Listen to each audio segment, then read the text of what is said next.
Le tour de France des contes et légendes de nos régions.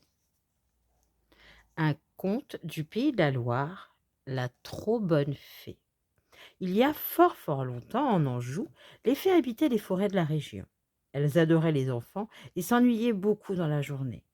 Alors, comme elles avaient bon cœur, quand les paysans partaient travailler au champ, laissant leurs jeunes enfants seuls, elles descendaient par la cheminée des fermes.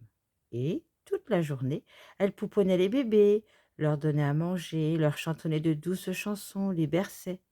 Et vite, juste avant le retour des parents, elles reprenaient le chemin par lequel elles étaient venues et repartaient sans que personne ne les ait vues. Rose, une fée certainement plus hardie que les autres, avait jeté son dévolu sur une ferme où le bébé était trop jeune pour être laissé seul. Donc elle venait tout de même s'en occuper, alors que la mère, tétanisée de peur et n'osant rien dire, se tenait toute la journée dans la pièce en silence.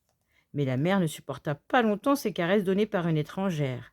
Elle devint si jalouse qu'un soir, elle raconta tout à son mari.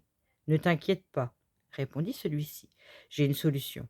Demain tu iras au champ à ma place, et moi je l'attendrai ici de pied ferme. Je vais lui faire passer l'envie de revenir.» Le lendemain, donc, la femme partit au champ comme convenu, et le mari resta dans la ferme. À l'heure habituelle, la fée descendit de la cheminée et se précipita vers le berceau pour s'occuper du bébé. Dans son coin, le paysan filait en silence la laine, comme le faisait chaque jour sa femme. Et comme il n'avait pas l'habitude de ce travail, il cassait souvent le fil, et la fée ne manquait pas de se moquer de lui. Mais le paysan ne bronchait toujours pas. Le soir arriva, et il était temps pour la fée de regagner la forêt.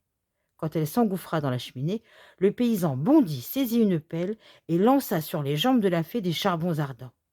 Elle réussit tout de même à s'échapper en poussant de grands hurlements de douleur. Elle partit se soigner dans la forêt et plus jamais ne revint s'occuper de l'enfant de ce si cruel paysan.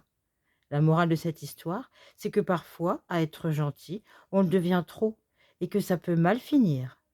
Attention à ceux que tu portes, à qui tu portes de l'attention.